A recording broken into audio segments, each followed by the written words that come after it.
क्यों रे टोनी, अब तुझसे यह पत्थर नहीं टूट रहा? अरे जल्दी से बस थोड़ा सा काम और कर ले। जैसे ही यह महल पूरा होगा हम तुझे उबलते हुए पानी में डालकर पकाएंगे। इधर महल के काम पर लकड़बग्घे के सैनिक सभी भूखे प्यासे जानवरों को कोड़ों से पीट रहे थे, क्योंकि थकावट के कारण अब किसी से काम नहीं हो रहा था। महल का काम बस थोड़ा सा ही बचा था। विक्रम, मैं तुझे ऐसी खतरनाक ट्रेनिंग दूंगा कि पूरे जंगल में कोई माई का लाल तुझे छू भी नहीं पाएगा। तू मुझसे भी ज्यादा ताकतवर बनेगा, तभी तू अपने भाई को बचा पाएगा। इसके बाद फुर्तीला विक्रम की ऐसी खूंखार ट्रेनिंग शुरू करवाता है जिसे देखकर रूह कांप जाए। कठिन अभ्यास में उसके दोनों पंखों पर भारी भारी चट्टाने बांधकर उसे तेज आंधी और तूफान के सामने उड़ने का अभ्यास करवाया जाता है। उसके बाद फुर्तीला विक्रम को नुकीले बड़े बड़े कांटों पर दौड़ने का कठिन अभ्यास करवाता है।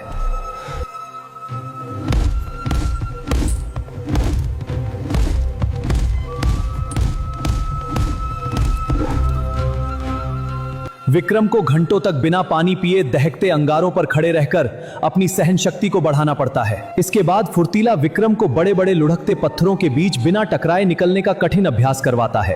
इसके बाद फुर्तीला विक्रम को गहरे कीचड़ जैसी कठिन जमीन में भारी पत्थरों के साथ दौड़ने का कठिन अभ्यास करवाता है। ऐसे ही खतरनाक चक्रव्यूह और अखाड़े में कड़ी मेहनत करते करते देखते ही देखते 7 साल बीत जाते हैं। 7 साल बाद विक्रम का पूरा शरीर लोहे जैसा मजबूत हो चुका था और उसकी आंखों में अंगारे दहक रहे थे। विक्रम, आज तेरी ट्रेनिंग पूरी हुई। अब तू इस दुनिया का सबसे बहादुर और ताकतवर योद्धा बन चुका है। जा मेरे शेर, और उस लकड़बग्घा सरदार की लंका को मिट्टी में मिलाकर अपने भाई को बचा ले। विक्रम ने फुर्तीला के पैर छुए, अपनी भारी तलवार उठाई और बिजली की रफ्तार से लकड़बग्घों के साम्राज्य की तरफ निकल पड़ा।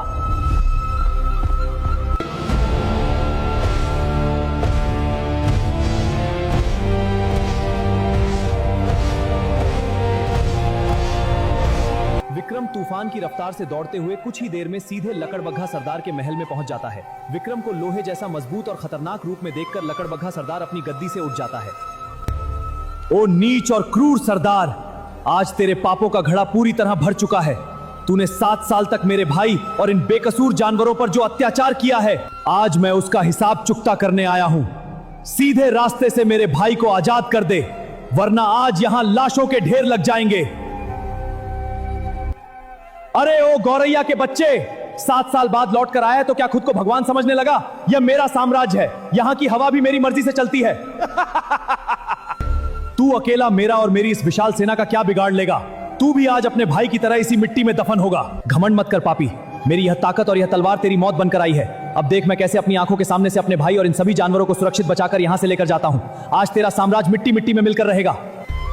अरे मूर्ख विक्रम, मेरी इजाजत के बिना यहां कोई सांस भी नहीं ले सकता।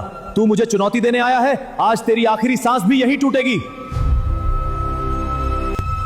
हा हा हा, आज तेरी दहाड़ नहीं मेरी तलवार बोलेगी। तैयार हो जा, तेरे अंत का समय आ चुका है। क्या विक्रम अपनी तलवार से लकड़बग्घा सरदार के अत्याचार का अंत कर पाएगा? क्या वह अपने भाई और सभी बेगुनाह जानवरों को आजाद करा सकेगा? आगे क्या होगा? कमेंट करो पार्ट 5।